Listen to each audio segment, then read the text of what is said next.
The girl was in class when a crow suddenly crashed into the window. The classmates were all shocked, but the girl remained calm. She slowly looked at the scissors in her pen holder. After class, while her classmates weren't watching, she picked up the scissors and cut off the crow's head. A woman nearby saw this scene and smiled while giving the girl a thumbs up, as if praising her actions. The girl took the crow's head home, planning to turn it into a cute toy. Then a blue ring of light appeared outside the window, immediately catching the girl's attention. She curiously walked out of the house and found her deceased grandmother sitting not far away, with blazing flames burning beside her. The girl clicked her tongue lightly, then walked toward her grandmother in a daze. Luckily, her mother Ellie rushed over in time. After this incident, Ellie realized she had never moved on from the grief of losing her loved ones, and had neglected her daughter because of it. To stop the girl from wandering off again, Ellie asked her son Peter to take her to a party. Although he was reluctant, Peter still agreed. However, on the way, the girl kept making strange clicking sounds with her tongue, which made Peter very irritated. He just wanted to get to the party quickly and get rid of her. When they arrived at the party, Peter casually pointed to a cake nearby, telling her she could eat anything she wanted. Then he left her there alone. But not long after, the girl began to have trouble breathing. She immediately found Peter and told him about her symptoms. Realizing the danger, Peter quickly drove her to the hospital. However, on the way, her condition worsened. She opened the window to get some fresh air. The next second,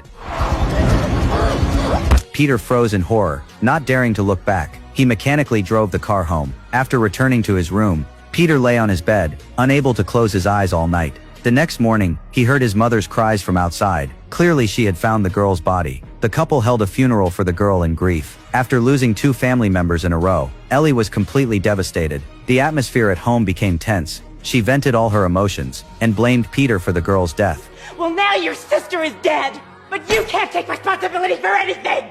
So now I can't accept, and I can't forgive, because nobody admits anything they've done. What about you, Mom? She didn't want to go to the party. So why was she there? Although her husband stopped the argument in time, Peter's words still made Ellie deeply hurt. If she hadn't insisted on sending her daughter to the party, this tragedy would never have happened. A few days later, Ellie met her mother's friend Lucy at the supermarket. They had met before at her mother's funeral. Lucy noticed how exhausted Ellie looked and took the initiative to comfort her. Under Lucy's persuasion, Ellie told her everything that had happened recently. After listening, Lucy said she knew a medium from whom she had learned a summoning ritual that allowed her to contact her deceased child. At first, Ellie didn't believe it, but under Lucy's strong insistence, she still followed her to her home to perform the ritual more effectively. Lucy gave Ellie a jelly bean to help her stay calm. However, Lucy had taken out a white jelly bean, yet Ellie noticed brown residue on her hand. She didn't think much of it, and soon began the ritual following Lucy's instructions. They first placed their hands on a cup. Then Lucy began to chant an incantation. The next second, something miraculous happened. Louis, if you're here... Then a line of writing appeared on the chalkboard. "Grandma, I miss you." Ellie was completely shocked. Frightened, she interrupted the ritual. But before she left, Lucy handed Ellie all the tools needed for the ritual, and carefully explained the precautions. Driven by her longing for her daughter, Ellie began to waver, so she accepted them. However, she didn't know that from this moment, her whole family had fallen into a terrifying trap. That night, Ellie suddenly woke up and found her bed crawling with ants. Confused, she got up to check, only to see all the ants crawling toward Peter's room. When she stepped forward, the sight before her left Ellie frozen in shock. Peter's face was covered with ants. Ellie screamed in terror. Luckily, Peter woke her up in time. Seeing him sitting safely on his bed, Ellie thought she was hallucinating, but then Peter asked his mother why she was afraid of him. I never wanted to be your mother. Fortunately, it had all been a nightmare. To ease the pain of losing her daughter, Ellie decided to perform the summoning ritual with her whole family. The family held hands and stood around the table. As the chant began, Ellie began calling out her daughter's name. Charlie, are you here? As the cup began to move, Ellie became excited, but Peter was terrified. Suddenly, Ellie began to scream. No matter how Peter tried to stop her, she wouldn't stop. Her husband hurriedly splashed her with cold water, which finally brought her back to her senses. But Ellie couldn't remember what had just happened. At that moment, she had no idea it was all part of a huge conspiracy, and the one behind it all was her deceased mother. Some people die but never leave. True horror begins the moment longing turns into obsession. A boy was having fun in the pool on a hot summer day. While swimming and playing in the water, he suddenly felt the urge to pee, but he thought, why spoil the fun in between? So he decided to hold it in. Then his eyes fell on a fountain statue at the poolside shaped like someone peeing. Seeing that made his urge even worse. To make things harder, a dog nearby began peeing on the grass. Now it was almost impossible for the boy to control himself. He decided not to dirty the pool. He ran to the bathroom, but his older brother was already inside. Helpless, he rushed to the upstairs bathroom, but that too was locked. Disappointed while coming back down, he thought of finishing behind a flower pot. Just as he bent down, his mother suddenly appeared and he froze in embarrassment. Then, another strange idea popped into his head. Why not use his pet cat's litter box? But as soon as he tried, the cat growled and scratched at him angrily. Now the boy's condition was so bad that he couldn't hold it for another second. Finally, he gave up and jumped back into the pool. The moment he went underwater, he sighed in relief and let everything go right there. Question: have you ever been so lost in fun that you tried holding it in like this? 5 hours after Earth disappeared, a severed hand suddenly gained consciousness of its own. It kept writing something, as if trying to convey some kind of message. Seeing this, everyone immediately handed it a marker, and under the astronaut's watchful eyes, the severed hand quickly scrawled a sentence: cut open the Russian astronaut's belly. This bizarre statement left everyone completely puzzled. But in order to find the missing Earth again, they had no choice but to locate the dead astronaut's body. Anna then pulled out a sharp blade and carefully cut open his abdomen. To their amazement, they actually found inside the long-lost gyroscope. They quickly inserted the gyroscope into the locator, rapidly searching for Earth's position. Soon, they discovered that Earth hadn't actually disappeared. It was just blocked by the Sunday. Everyone immediately burst with excitement, quickly firing up the spacecraft's maximum speed, racing toward Earth at tens of thousands of kilometers per hour. Before long, the spacecraft reached a point 30,000 kilometers above Earth. The astronauts were overjoyed, immediately activating the escape pod beneath the spacecraft to prepare for their return to Earth. But what these astronauts didn't know was that the Earth they were returning to was no longer the same Earth. This Earth, after experiencing multiple world wars, had reverted back to the Cretaceous period, a time without any human. A woman fell off half of her arm while dancing. Every inch of her skin was as fragile and brittle as ceramic. What on earth is going on with all this? The woman is named Anne. She has a particularly strange daughter. One day, she was playing hide and seek with her daughter. Suddenly, her daughter hid in her bedroom and thought she was sure to win. But when she ran to her daughter's room, she found that there was no sign of the child at all. Just as she was puzzled, her daughter suddenly appeared behind her. She walked towards her daughter in terror and called her name, then nervously reached out her hand to her shoulder.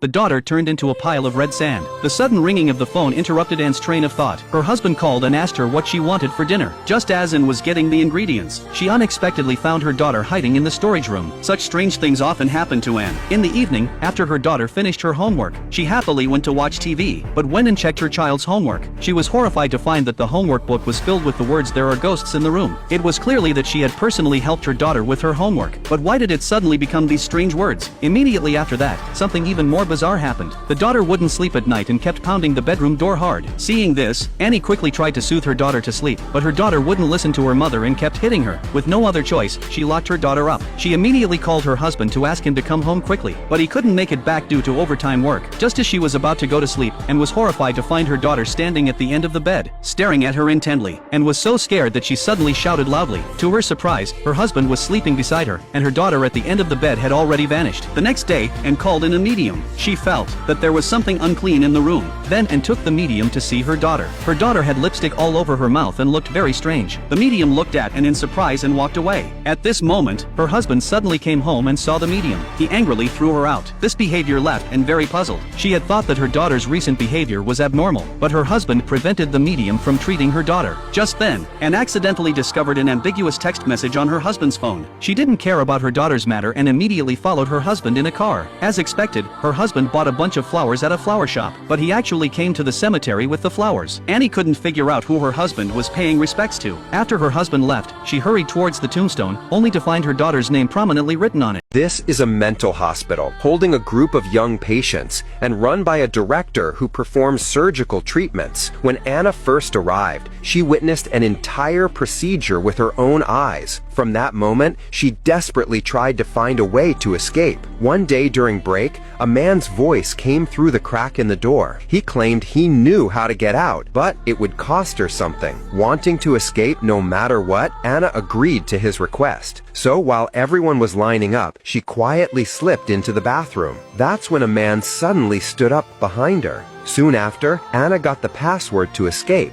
Once she had it, she pushed the man away and ran to the door to enter the code. But to her shock, the password was wrong, and it triggered the alarm. The loud noise quickly drew the director's attention. Realizing she'd been exposed, Anna spotted the girl she had met before and rushed to ask for help. But the girl didn't say a word, just kept scribbling on the wall. Anna, paying close attention, noticed something unusual. Following the girl's gestures, she managed to open the main door. But when she stepped out, she found the exit completely sealed. The sound of footsteps grew closer and closer. With no choice, Anna crawled into the air vent. Luckily, the director didn't find her right away, but soon she couldn't hold on any longer, and a slip of her foot made a noise that gave her away. Seeing the director discover her, Anna fought back with everything she had. Fortunately, she wasn't badly hurt and managed to crawl out of the vent. After walking for a long time, she reached a bridge and started calling out for help. She even ran into some patrolling officers, but to her surprise, they didn't rescue her. They took her back to the asylum again. The man was shocked to see a woman walk out from behind a tree. She looked exactly like his wife, who was standing right next to him. If his wife hadn't been beside him, he would have sworn the woman was his wife.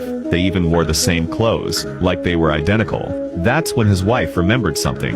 It was her, the same woman she had seen in the forest earlier, when she went there to use the restroom. Neither of them understood what was happening. It felt like they had somehow traveled through time. The man told his wife to stay put, then quietly approached the other version of himself. He saw the other him standing by the car, waiting. He tossed a pine nut to grab his attention. As the other him moved to investigate, the man quietly took a can of gasoline from the back seat. They quickly returned to where they had parked earlier, filled the tank, and drove off. Not long after, they saw the strange man blocking another car. The man wanted to scare the strange guy away, so he began honking the horn madly. When the strange man turned around, they realized the two people escaping from the car were actually themselves. That's when they realized they had been stuck in some kind of endless loop. 10 family members froze to death in the scorching summer heat. A man approached one of the girls, lifted her head, and discovered her skin remained soft and elastic. She hadn't frozen to death. Instead, the sudden blizzard had caused snow to sweep across Argentina at a staggering 48 degrees Celsius. Everyone died instantly upon contact with the snow. While cars, phones, and all electronic devices lost power, only a few indoors survived. They gradually uncovered the terrifying truth behind the snowstorm. 5 old friends gathered to play cards. Just as they were enjoying themselves, the power suddenly went out. Strangely, everyone's phones shut down instantly. At the same moment, the hostess rushed downstairs in a panic. She told her husband Tom she'd seen through the window that their neighbor had collapsed on the street. Tom glanced out the window and guessed it was a heart attack, but as he prepared to open the door to help, a loud crash erupted outside. A car had crashed. The driver's arm hung limply out the window, seemingly unconscious. Then they saw heavy snow falling outside, but it was summer, with temperatures soaring to 48 degrees. Just as everyone was feeling bewildered, the white-haired elder mentioned recent news reports about a fire at a power plant. This snow-like substance might be asbestos. The hostess nervously stopped her husband, saying the neighbor might have inhaled asbestos and been poisoned. She urged Tom not to go outside.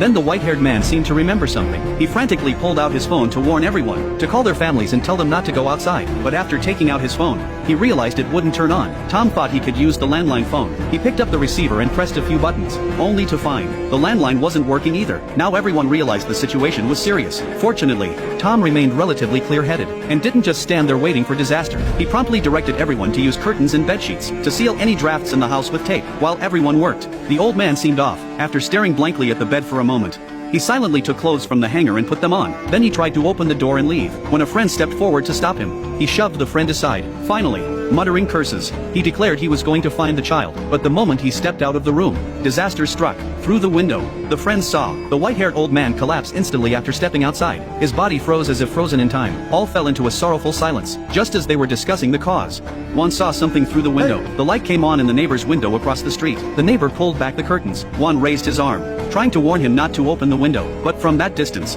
the neighbor couldn't possibly hear him. So Tom held the oil lamp up to the window, waving it back and forth as a warning. But the neighbor seemed to think Tom wanted something, and opened the window. In a split second, he froze against the window pane. His wife rushed over to check and also froze at the window. This scene left Juan feeling uneasy. His wife always got up early to run, so he had to warn her before dawn. Juan put on an old mask, then he nervously stepped outside. To his surprise, he found himself unharmed. It seemed the mask and clothes had indeed worked. Only when his feet touched the white expanse did he realize it wasn't asbestos at all, it was snow, passing the body of a fallen friend. He paused for a silent moment of mourning, before bidding farewell to his friend at the window. Along the way, he saw many dead bodies strewn across the streets. The city now resembled a post-apocalyptic wasteland, a city of the dead. Yet as he walked, he heard someone whistling. He cautiously glanced behind him but saw nothing. Only when the whistle sounded again did he notice. It was the aluminum ladder of an electrical repair box. The wind caused it to scrape against the utility pole, producing a similar whistling sound. After the false alarm, he continued on his way. But minutes later, the snow fell heavier, and the whistle became distinct once more. He turned to look behind him again, and this time he distinctly saw a figure behind him. The man appeared to be wearing a helmet and carrying a gun. Juan, fearing danger, quickened his pace, and entered the nearby train station. Fortunately, the man didn't follow. After over 2 hours of rushing, Juan finally reached the building where he lived. As soon as he entered the building, he saw a strange little dog, with numerous plastic bags tied to its body. It seemed someone was using the dog for experiments, but upon finally reaching home, unease washed over him. The door stood ajar. Unlocked. His wife must have been out. Suddenly, a noise came from outside. He stepped out to find a stranger stealing something. The stranger claimed ignorance, explaining he'd been sent by Juan's wife. Hearing she was safe, Juan let him go. Just then, his wife rushed back. The man brought his daughter to the edge of the well, lying to her that there was a monster hiding inside. As the girl stared mesmerized at the well's opening, the next second something bizarre happened. Eddie suddenly pushed his daughter in, then he began laughing excitedly, but the next moment he heard his daughter's voice coming from the well. Eddie was deeply confused, and instinctively shouted his daughter's name. Jerry? But there was no response from the well. He thought it was just a hallucination. Terrified by what he had seen, Eddie heard the girl's voice from the well again.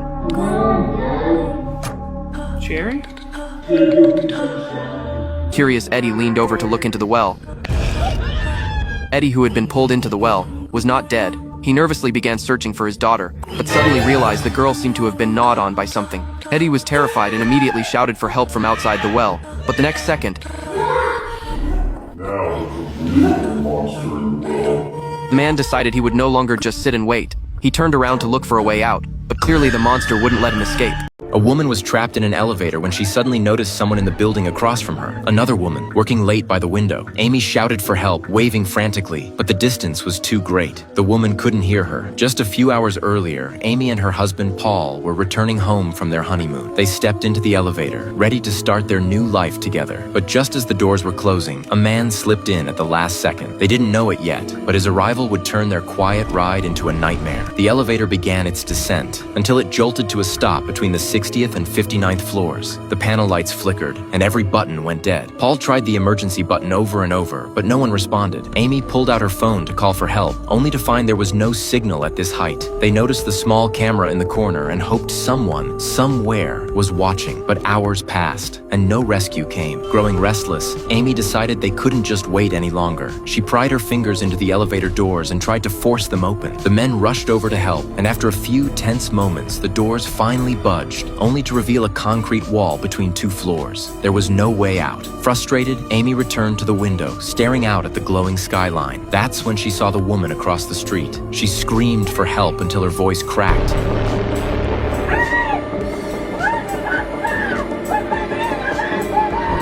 But the woman just tilted her head, confused, unable to hear. Suddenly, the elevator doors slammed shut on their own. Paul slammed his fists against the panel. "This can't be random," he shouted. "It's like someone's playing with us." As the night dragged on, the three of them tried to stay calm, talking to pass the time. Amy asked about the stranger's family, but his answer froze the air. His name was Bob. His son had died in a car accident years ago, and his wife had taken her own life soon after. The grief had hollowed him out. When Bob began shaking and muttering to himself, Amy's pulse quickened.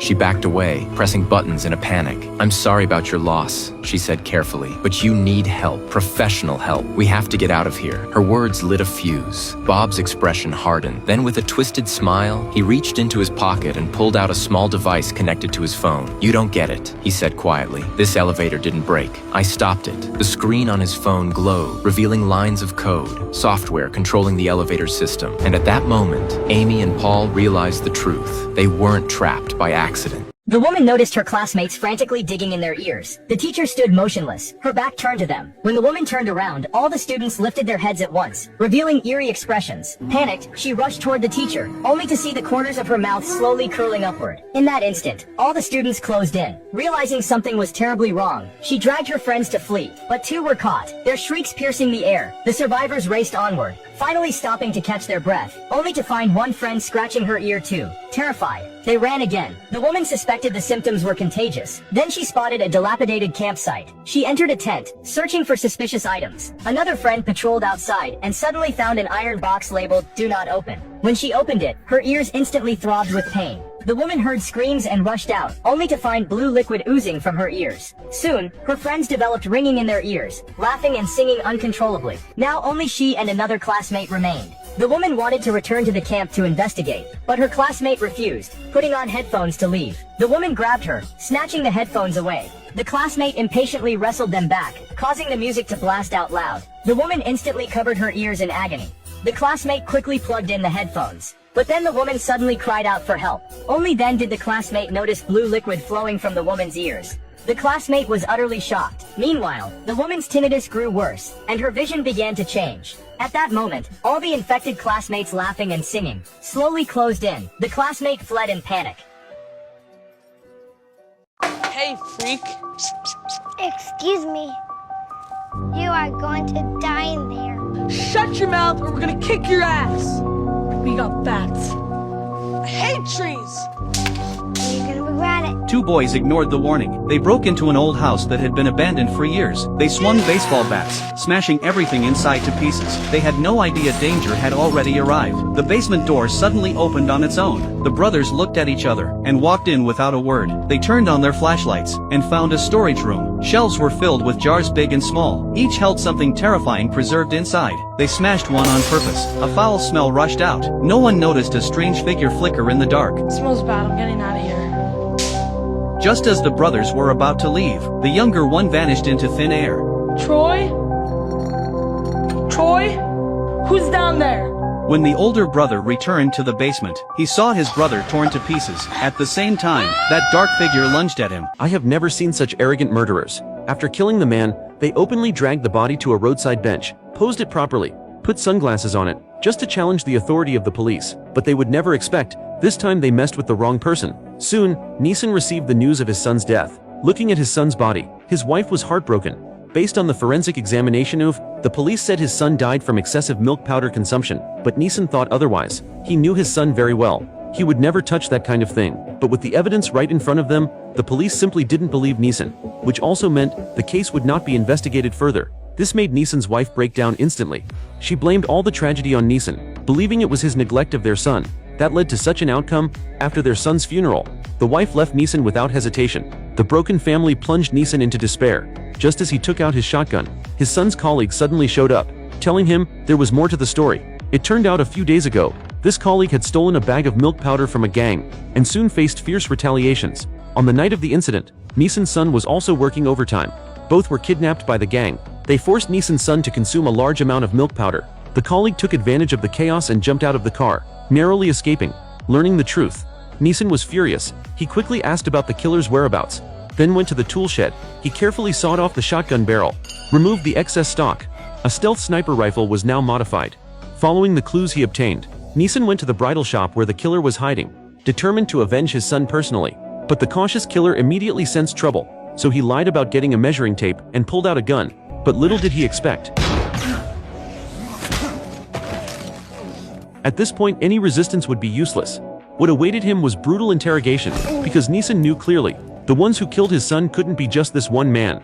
Facing the threat of death, the man had to give up his accomplice. After getting the information he wanted, Neeson simply turned and left. The killer thought he was spared, but Neeson just didn't want to dirty his clothes. After dealing with the killer, Neeson tightly bound the body with wire mesh and threw it into the river. This way it would avoid being found, while letting the fish destroy the evidence perfectly. Later, Neeson followed the clues provided by the killer and found his accomplice. Seeing the other drive away, Neeson immediately started the snowplow and followed closely, blocking him at an intersection, then pretended to ask for directions, while the other let his guard down. Unexpectedly, this guy was tougher than stone. Beaten half to death, he still refused to reveal the mastermind. Neeson couldn't be bothered to waste words, directly pulled out his modified sniper rifle. Right after, Neeson disposed of him in the river, the same way, but with the scent suddenly cut off. A helpless Neeson could only turn to his former gangster brother. Through his brother's investigation, the ones Neeson had dealt with were underlings of the local gang leader, and that boss was ruthless with immense power, far beyond what Neeson could handle. But Neeson didn't give up on revenge. He hired a hitman to take down the opponent.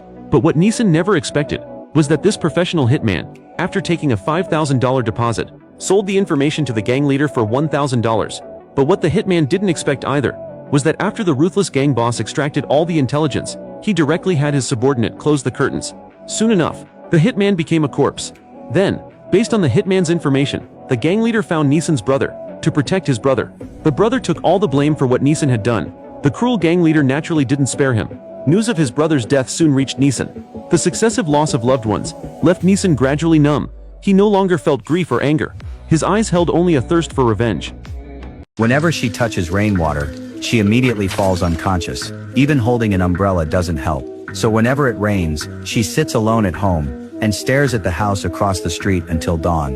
One morning she notices a new neighbor moving in across the street. A little girl across the street is pulling a small cart. She comes to her house to sell chocolate bars. Looking at the child who's about the same age as her own daughter, she buys 50 bars at once.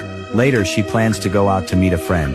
She tells her daughter to behave while she's gone. But no matter how many times she says it, her daughter doesn't respond. Can you at least give me a kiss before I go? I can't. Why not? Because I'm dead.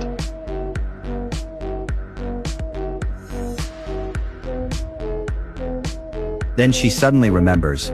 Her daughter had died 3 years ago. She thinks of the little girl across the street and feels a strange fondness. That night she makes a pot of soup to bring over. But halfway there, it suddenly starts pouring rain.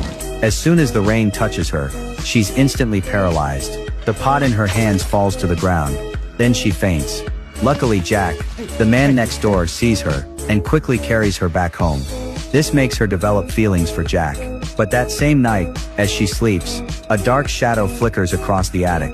The next day she finds one of her paintbrushes in the attic. She plans to give it to Jack's daughter as a gift, but when she arrives at Jack's door, she meets a flight attendant instead. When Jack opens the door and hugs the attendant, she realizes the flight attendant is Jack's girlfriend. Upset, she goes to the supermarket alone. On her way back she notices the flight attendant has thrown the paintbrush she gave the girl into the trash. She's furious. From that day on, she keeps a close eye on the attendant. One day she finally discovers the attendant's secret. It turns out the attendant has a secret phone. She always hides from Jack when she uses it. Then while scrolling through the attendant's social media, she finds the attendant being overly close with another man. This confirms her suspicions even more. But that very night, she suddenly sees the attendant arguing with someone. Then an accident occurs. She calls the police immediately. Worried about the little girl across the street, she rushes out despite the heavy rain, running straight into the storm. But her fear of rain strikes again. She collapses in the rain once more. When she wakes again, she's back home. She can't remember who brought her back. Seeing that the police have already arrived, she rushes out to ask them what happened. But the police ask if she was the one who made the call. It turns out everything at the neighbor's house is perfectly normal. No one had any accident at all. She firmly believes she actually saw it with her own eyes. But when the police see the scene inside her house, they think she was disoriented and hallucinating. But is that really how it happened? This wealthy girl fell for a poor street boy. After just one night together on the rooftop, she discovered she was pregnant. She planned to secretly give birth, using the child to force her father's consent. But by her 9th month, her father uncovered her secret. After a fierce argument, the heartbroken girl stormed out, only to suffer a severe car accident. Just as she awoke from her coma, her father deceived her, claiming the child had died in the crash. Lila believed her father's lie, and resolved never to see the poor boy again. Unbeknownst to her, her child now lay in the nursery. Miraculously, as the wind chimes tinkled, his tiny hands danced like a fairy's. A musical prodigy was born, yet he was soon destined for an orphanage. They thought their connection ended there, yet fate's gears were silently turning. 10 years later, Lila abandoned her cello career to become a music teacher. Louis still poured his longing for Lila into his songs. Perhaps fate intervened deliberately. Lila's father suddenly fell critically ill. On his deathbed, he revealed the truth to his daughter. Her child had not died. Lila was stunned by this sudden revelation. She began frantically searching for news of her child. Meanwhile, Evan became an outcast at the orphanage, simply because he could hear notes others couldn't perceive. He firmly believed this innate ability was surely his mother calling out to him to reunite with his parents sooner. He decided to journey alone to the big city, but this reckless decision made his path to family reunion treacherous. When Lila arrived at the Children's Services Agency to inquire, the staff demanded detailed documentation and told her to return for updates. But Lila urgently sought out the director, pleading for an exception to her case. Her desperate gaze moved the director, yet as the director searched the records, her eyes fell upon a missing persons poster on the wall. At a glance, Lila was drawn to Evan's photo. Tragically, he had vanished from the orphanage not long ago. Lila's only lead vanished into thin air. To find her lost son as quickly as possible, Lila immediately decided to take up the cello again. She believed that only by expanding her influence could she locate her son faster. Meanwhile, Evan wandered the streets alone. Compared to the quiet orphanage, the bustling city ignited his passion for music. The jingling wind chimes, honking horns, and barking dogs, these chaotic sounds, became beautiful notes in his mind. A symphony gradually took shape under his mental baton. But then, music drifting from the square caught his attention. A boy was singing for coins. His name was Arthur. He became the first benefactor in Evan's life. Arthur sang a song for Evan. But Evan's eyes never left the boy's instrument. Having grown up in an orphanage, he had never seen an object capable of producing such exquisite sounds. Unconsciously, he drew closer and found himself irresistibly drawn to touch it. Arthur rose to leave, but Evan followed closely behind. Evan traded a pizza for shelter. Arthur then led him to an abandoned chapel, where many street-performing children lived, orphans from all corners of the land. Seeing Arthur return with a large box of pizza, they swarmed around him. The pizza vanished in moments. Their leader was John, the local tough guy. He came punctually to collect the money the children earned. Without his permission, they weren't allowed to spend a penny. Seeing Arthur had bought pizza without permission, John was furious. Arthur? They're nice. I didn't take no family money. He bought it. To maintain complete control over these children, John had to establish his authority. He ordered Evan to step forward. John thought he'd found another tool for making money, but just by glancing at Evan's hands, he knew the boy had never touched an instrument. Disappointed, he took off his hat and began collecting the children's earnings. It was precisely because of John that these street kids had a home. Yet that very night, while everyone slept, Evan quietly approached the guitar. He merely touched it lightly, and the crisp sound captivated him. He couldn't resist tapping it with his hands, and a beautiful melody instantly filled the entire hall.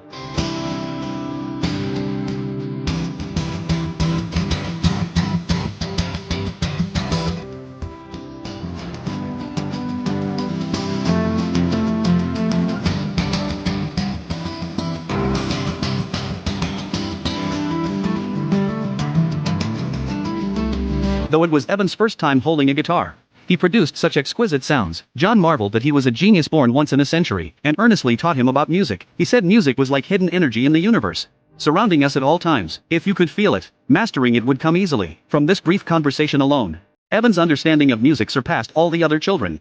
While walking past an antique store, a man noticed a wooden mannequin standing by the window. He stepped closer because something about it caught his attention. He realized the markings on the mannequin matched the acupuncture points he had learned before. The shopkeeper saw his interest and quickly began to praise the mannequin. He claimed it was a rare and valuable piece. He told the man the price was at least $5,000. After thinking carefully, the man decided to use all his savings to buy it. His reason was simple: his father-in-law had severe leg rheumatism. Doctors had said the only option left was to cut the leg off. The man bought the mannequin hoping to study acupuncture and help instead. The next day, he brought the wooden figure to the hospital. He told his father-in-law that he didn't need the amputation because acupuncture could help. His mother-in-law did not believe it could fix such a serious problem. Even so, the man refused to give up. He went home and began studying medical books immediately. He even slept while holding the mannequin, afraid to waste a moment. A few days later, he returned to treat his father-in-law. He inserted the needles into the leg one at a time. Slowly, the leg began to show signs of improvement. After 1 month, the pain was completely gone. He was simply soaking quietly in his bathtub at home when he noticed water dripping into the tub. Bo looked up to find a stranger clinging to the ceiling above him. The man seemed even more nervous than Bo himself. Sweat mingled with tears dripping steadily down. Bo tensed instantly in the tub, his pupils dilating. Just then, a spider broke the awkward silence between them. The reclusive and eccentric Bo lived alone in a peculiar city. By day, it was as peaceful as paradise, but by night, it descended into hellish chaos. Bloodshed, violence, and even death became commonplace. So if he returned home late, Bo had to sprint all the way to avoid gang members attempting to rob him. But clearly, he was already accustomed to it. After locking the door, he calmly returned home. Later that night, Bo was startled awake by a noise outside his door. Turning his head, he glimpsed a figure outside who slipped him a note reading, "You could please lower the volume bass of your music."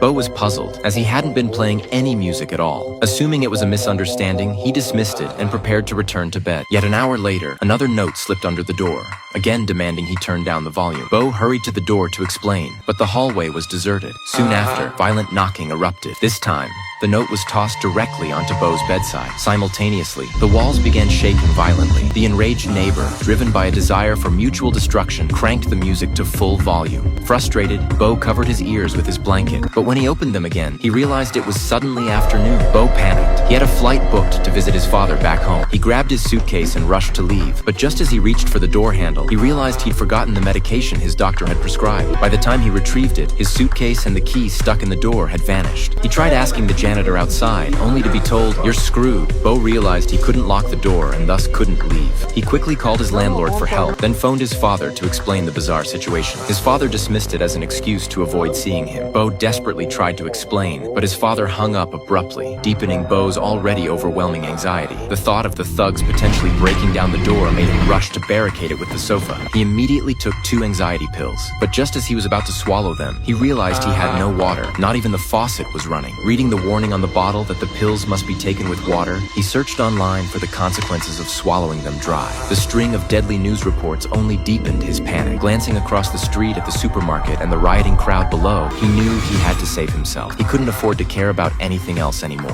The mother noticed that her daughter kept talking to the air. After she posted this online, a commenter said the girl was talking to a ghost, but the mother didn't believe in anything supernatural. She thought her daughter had just imagined an invisible friend. But then another commenter told her that children can see things adults can't. If she still didn't believe it, she could try bending over and looking between her legs. Apparently, you can see ghosts that way. As her daughter's behavior grew stranger and stranger, even though the mother didn't believe in ghosts at all, she couldn't help bending over to take a look, half doubting herself.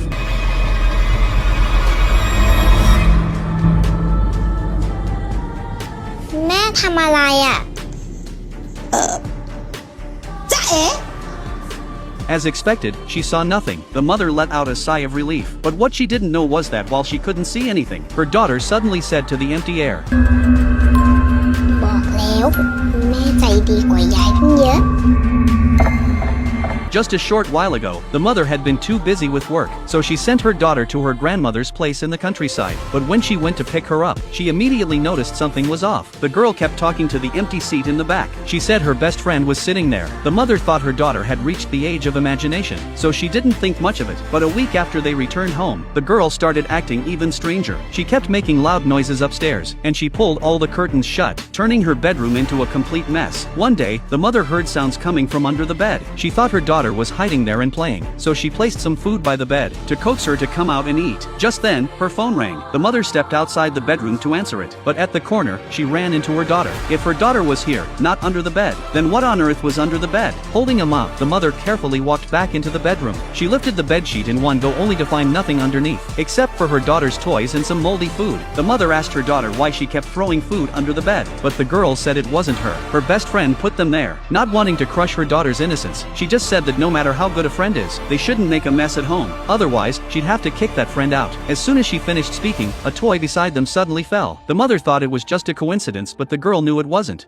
Put my hand under the sunlight. My palm got burned. Even worse, my craving for blood grew stronger. That craving was driving me into despair. The angel's blood had given me new life, but now it was almost gone. When I drank the last drop of blood, a drunk man suddenly knocked on my door. Luckily, he didn't see me drinking blood. He wanted me to help him quit drinking. I agreed. While we were talking, he accidentally noticed a painting on the wall. The old priest in the painting looked exactly like me. Thinking back to when I was drinking blood, he realized something was wrong, so he made an excuse to leave, but I couldn't let him go. So I'm proud of you. God is proud of you. Thank you. I held him tightly.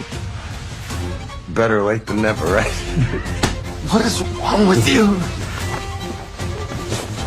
Fuck is wrong with you? Stop it! In the end, he fell to the floor. Blood poured from his head, seeing the blood on the ground. I couldn't control myself and started drinking it. The next day, people waited for me at the church for a long time. Everyone was getting impatient. So a nun came to my house. Father, we're all waiting. Father, you're almost a half hour late. She opened the door and saw me and the man lying in a pool of blood. My mouth was covered in blood. But surprisingly, She didn't show any fear. Instead, she firmly believed I was a messenger of God, because I had once made a paralyzed girl walk again, and healed a bedridden old man overnight. She called 2 people to help clean up the scene. They were shocked by what they saw, but the nun kept defending me. In the end, they also believed her explanation. That night, I was talking with a friend. When my friend stepped away for a moment, I knelt down and prayed for the angel's blood. As I prayed, the angel actually appeared before me. I was so terrified I couldn't look directly at him, and the angel really gave me some blood, but my friend who had just returned saw everything before he could react. I quickly shut the door, silently hiding everything.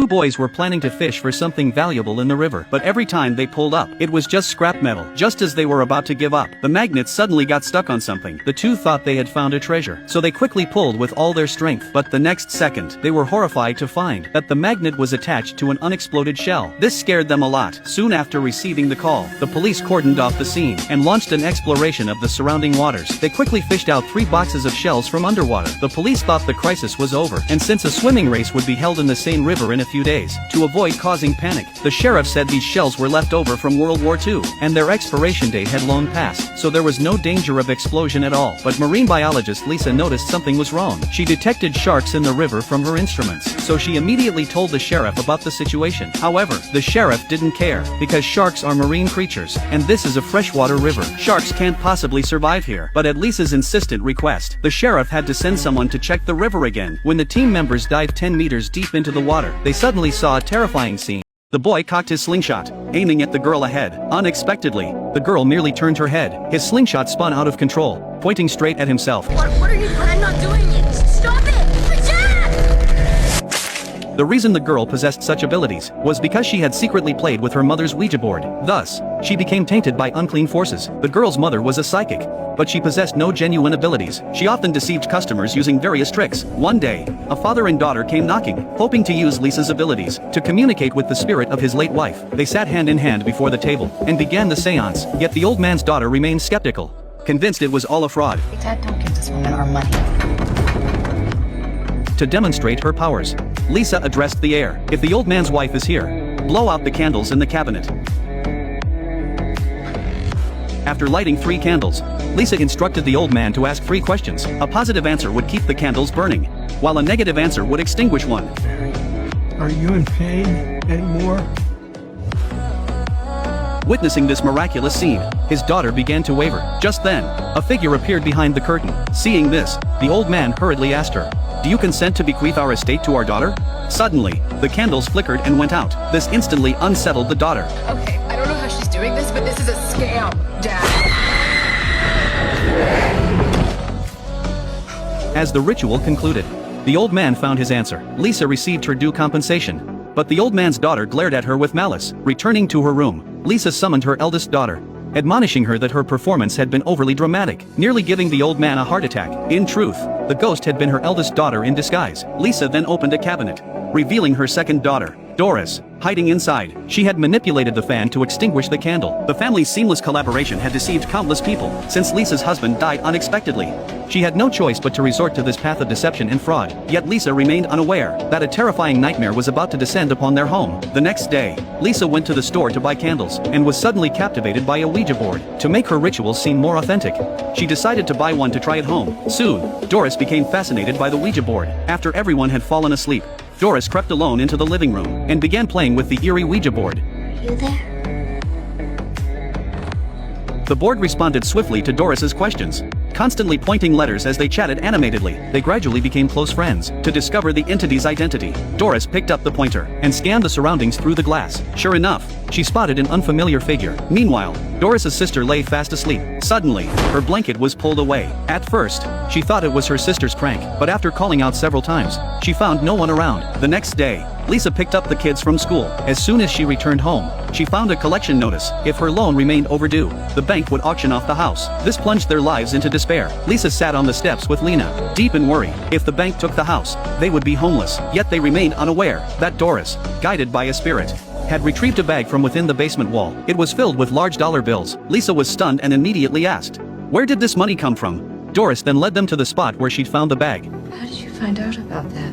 Addie told me. To prove she'd encountered her father's spirit, Doris brought them to the Ouija board. The pointer began to move. Terrified, Lena let go of the planchette. Lisa remained skeptical, determined to test its authenticity. She asked a secret known only to her and her husband. The Ouija board's response was perfectly accurate. After putting Doris to bed, Lisa shared a secret with Lena. Their grandmother had once been a medium, but she hadn't inherited that ability. Perhaps psychic abilities skip generations, successfully enabling Doris to communicate with spirits. Regardless, they wouldn't have to make a living by deceiving people anymore. Thinking of this, Lisa felt incredibly happy. After saying goodnight to Lena, she prepared to return to her room to sleep. Hearing her mother's words, Lena grew curious. She picked up the pointer and scanned the surroundings. To her surprise, just around the corner ahead, she glimpsed half a dark figure.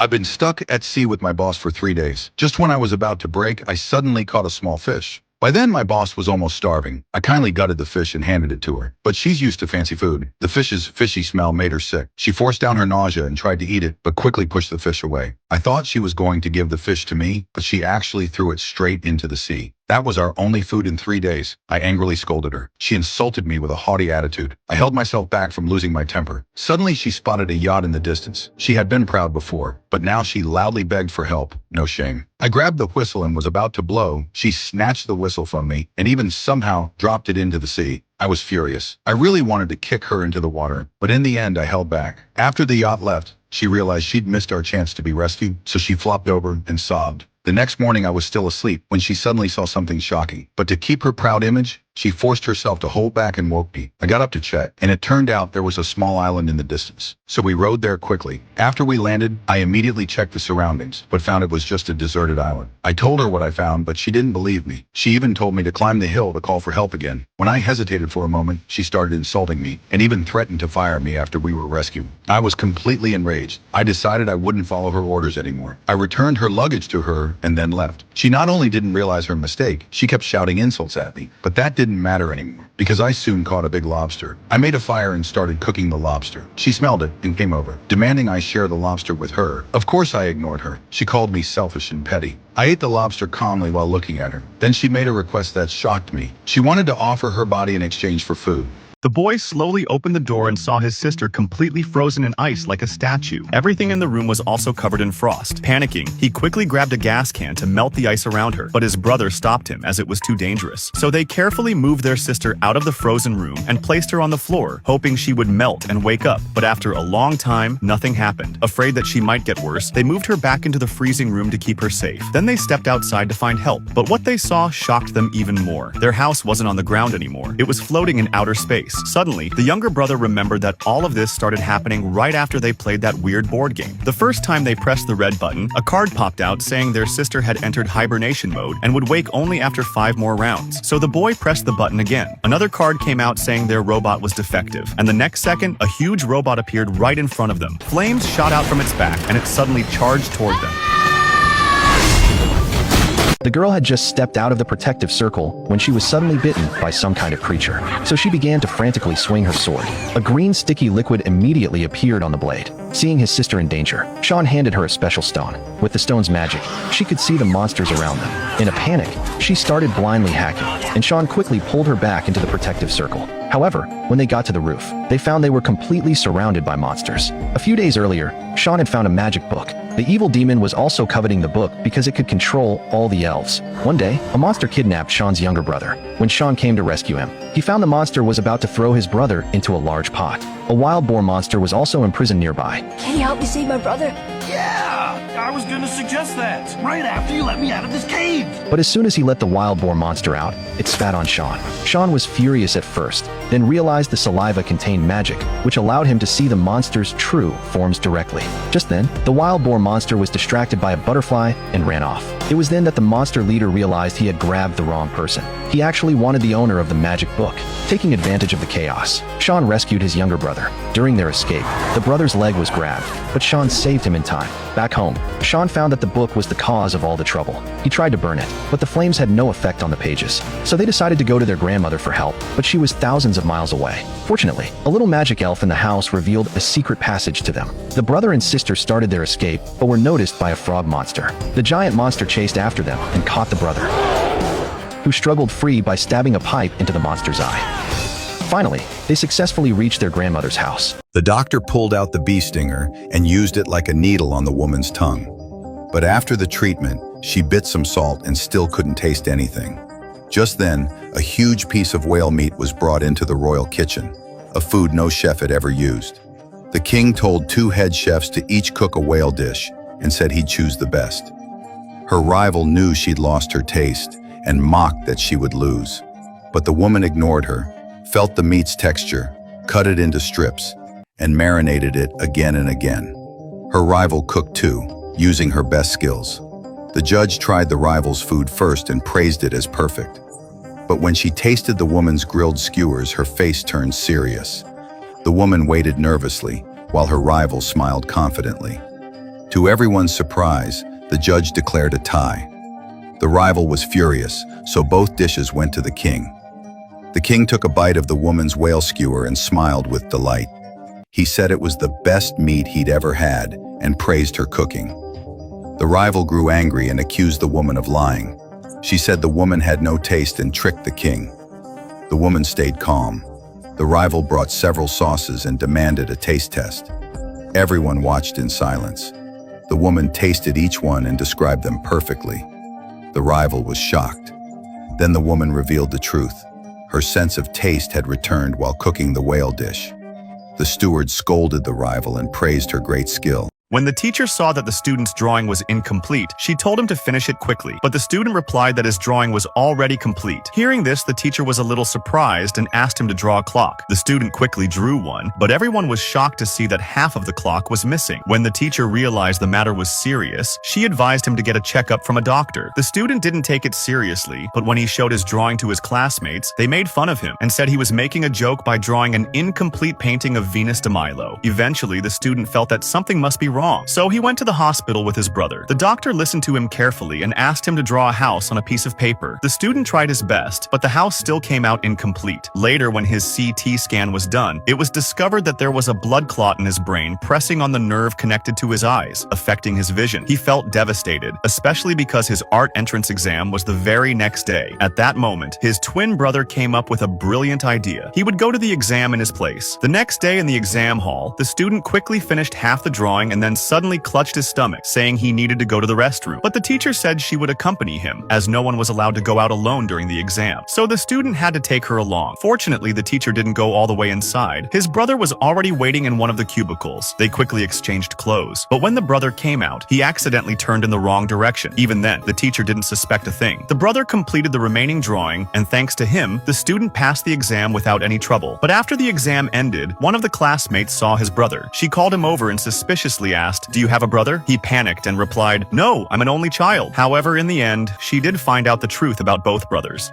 The man puts the white mouse into the water. The little mouse struggles desperately, trying to escape, but water has already entered its lungs. After gradually adapting for a while, it can actually breathe normally. It turns out this isn't ordinary water, it's perfluorocarbon. With the help of equipment, it can supply oxygen for breathing. Just like the mouse, Bud suffers tremendously when inhaling the liquid. After some time, his body gradually adapts. Once everything is ready, Bud takes the modified detector and begins his descent along the underwater cliff. At first, aside from feeling a bit lonely, Bud doesn't experience any discomfort. He can even joke around with his teammates above. At 3,200 feet, he spots debris from the crane. Continuing his descent at 4,800 feet, he breaks the deep dive record of that time. Bud still feels relaxed at this point. After diving to 8,500 feet, Bud's body starts trembling uncontrollably due to the high pressure. His nervous system is the first to be affected. At 10,000 feet, the spotlight explodes. At 12,000 feet, the signal received above becomes extremely weak. Bud's mind starts getting confused, and his typed messages turn into complete gibberish. As the depth reaches 17,000 feet,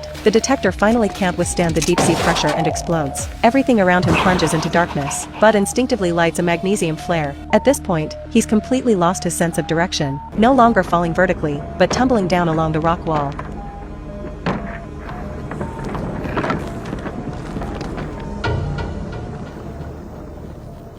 Since they haven't received any signal from Bud, Lindsay is in tremendous pain. Just before her breakdown, she receives another message, and Lindsay finally breathes a sigh of relief. You see light. What kind of light, Bud?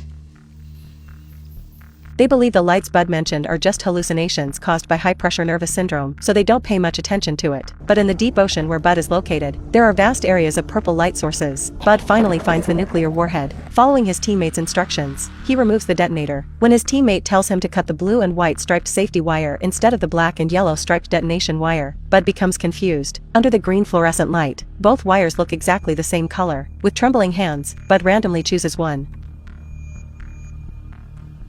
Luckily, he guesses correctly this time. Everyone who receives the news cheers. However, when it rains, it pours. Bud's oxygen will only last 5 minutes, but it took him a full 30 minutes to dive to this depth. Although Lindsay and the others above are extremely anxious, Bud remains calm and composed because he's already prepared for the worst. In his final moments, he expresses his love to his wife.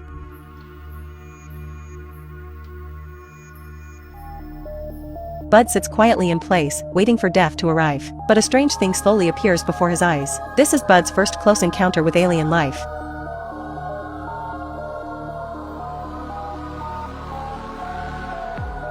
The alien extends its 3-fingered tentacle and pulls Bud through the depths of the ocean floor. After crossing an ocean trench, Bud witnesses an unforgettable scene. The alien base looks like a magical castle. Due to severe oxygen deprivation, he passes out before he can fully appreciate it. When he wakes up again, he's lying in a mysterious space. The seawater in the room automatically recedes to both sides. Bud removes his helmet and spits out the accumulated water from his lungs. To his amazement, he can breathe freely here, but even more surprising things await. Behind the water curtain, many aliens appear. Howdy. How you guys doing? The aliens don't respond to Bud's greetings. Instead, on the wall behind him, they continuously play footage of humanity's never-ending wars. As a human being, Bud feels too ashamed to lift his head. The images on the wall switch again. The aliens' punishment has arrived on Earth. Tsunamis thousands of meters high sweep toward human cities.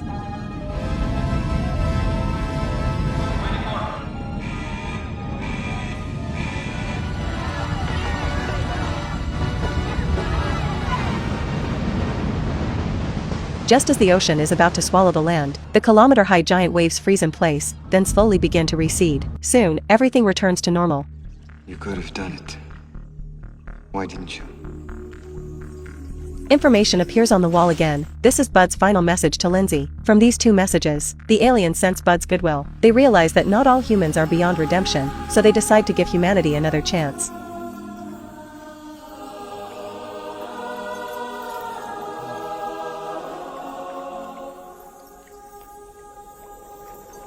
The guy dropped his pants, and underneath, he was wearing a bra. That's when his roommate realized he wasn't a guy at all, he was a woman. She dropped to her knees, begging him not to say a word. This secret was way too important. Her name was George. She'd been waiting tables at the same diner for over 10 years. Every night after her shift, she'd count her tips, then stash the cash under a loose floorboard in her room. She was saving up for a dream, to open a place of her own one day. Then one night, a house painter named Paige showed up at the diner. He needed a place to crash, so the boss lady told him to bunk in George's room. That's how he found out her secret. But just when George thought she was screwed, Paige peeled off his shirt and revealed he was a woman too. Turns out, Paige had once been married. Back when she was living as a regular woman, she'd married another painter, a drunk who beat her when he got loaded. One day, Paige couldn't take it anymore. She ran, chopped her hair, put on men's clothes, and started working as a painter to survive. And the crazy part? Paige ended up getting married again, this time to a woman. That's when it hit George. Maybe there was still a shot at happiness for her too. Paige nudged her and said, "Hey, Helen's a real sweetheart, you should go for it." Helen was another waitress at the diner. Cute face, golden curls, sweet as pie. The next day, George worked up the nerve and asked Helen out. Helen smiled awkwardly and said she was already seeing a guy named Charlie. When Charlie heard about it, he told Helen to cozy up to George anyway, said maybe they could squeeze some cash out of her. So Helen agreed to the date. On their first night out, Helen used George's money to buy Charlie his favorite chocolates. George was careful with every penny, and watching the money fly out of her hands stung a little, but she kept telling herself, just a few months of this, and we'll be engaged. On their second date, Helen used George's money to buy Charlie a pricey bottle of whiskey. Charlie was already plotting to have Helen clean George out completely. Meanwhile, George was stuck, torn over whether to tell Helen the truth, before the wedding, or after. Married me just to give her child a name. 5 months later, we had a son.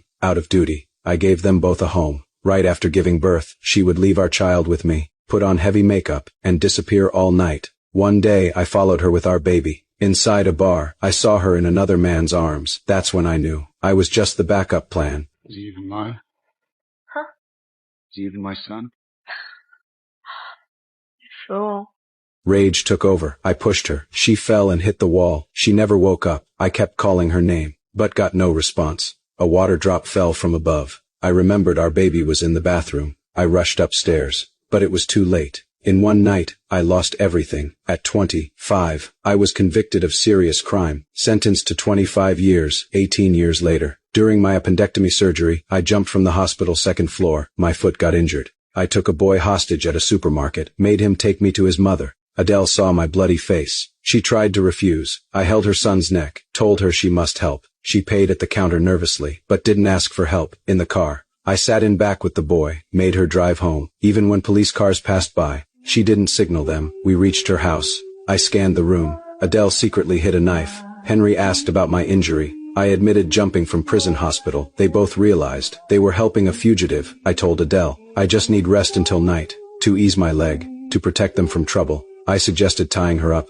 to make it look like kidnapping. I bound her carefully, avoiding any harm. She felt my gentle touch, and slowly relaxed. I went to the kitchen, made dinner from fridge ingredients. Since she was tied, I fed her every bite, blowing to cool it first. My care surprised her. Henry was shocked too. His mother had depression since divorce, never let men close. Yet she accepted food from me. Police cars still patrolled at night. I had to stay longer. Adele ate the breakfast I made, found it surprisingly good. I knew she'd keep helping me. To thank them, I fixed broken steps, replaced her car fuses, taught Henry baseball. Adele watched me in sunlight, even mended my torn pants. A neighbor visited suddenly. I immediately held Adele, sent Henry to answer, told him not to slip. The neighbor brought peaches, warned about an escaped convict nearby. Henry stayed calm and sent him away. I taught them to knead dough. We looked like a real family. Adele's hands trembled slightly. I felt her emotional shift. Henry saw his mother might love me. I sat beside Adele. My hand rested on her waist. She paused for a moment, then leaned her head on my shoulder.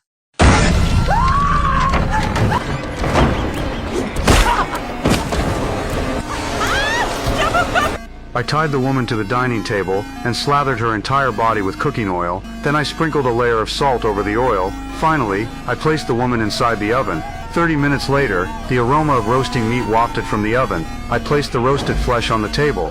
Her family had also been bound and brought here. The supermarket owner watched his wife's pitiful state and let out a pained roar. The others grew even more terrified, for next I would start a live stream and send everyone into the oven. I did this for revenge. It turned out that last Thanksgiving, a supermarket launched a midnight $0 shopping event.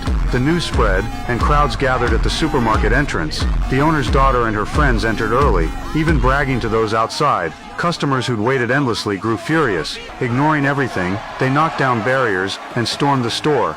Security guards tried to stop them, but it was too late. They smashed through the glass doors, trampling guards in their rush. People acted as if the apocalypse had arrived. They grabbed items without regard for others' safety. My pregnant wife accidentally stumbled. She just wanted to find a quiet spot to hide, but she was crushed by a woman's shopping cart. Yet she didn't stop her actions. Instead, she pulled out her hair and continued shopping. Only when I arrived did I stop the stampede. Afterwards, the victim's family sued the supermarket owner, but the surveillance footage had been deleted, so the owner faced no consequences.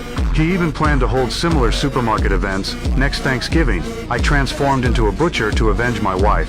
First target, I wanted to kill the woman who ran over my wife. After learning she worked at a restaurant, I ambushed her as she left work, grabbed her hair, and slammed her face into the icy sink. Next, I opened the freezer door, pressed her face against the ice. The next day, I hung her lower body at the supermarket entrance. I deliberately appeared in public, just to conceal my butcher identity. Next was the supermarket owner's daughter. That day, she came to the library alone, giving me the chance to kill her. Though she escaped my pursuit this time, tomorrow is Thanksgiving. I will wipe out the supermarket owner's entire family. This spectacular revenge story officially begins at this very moment.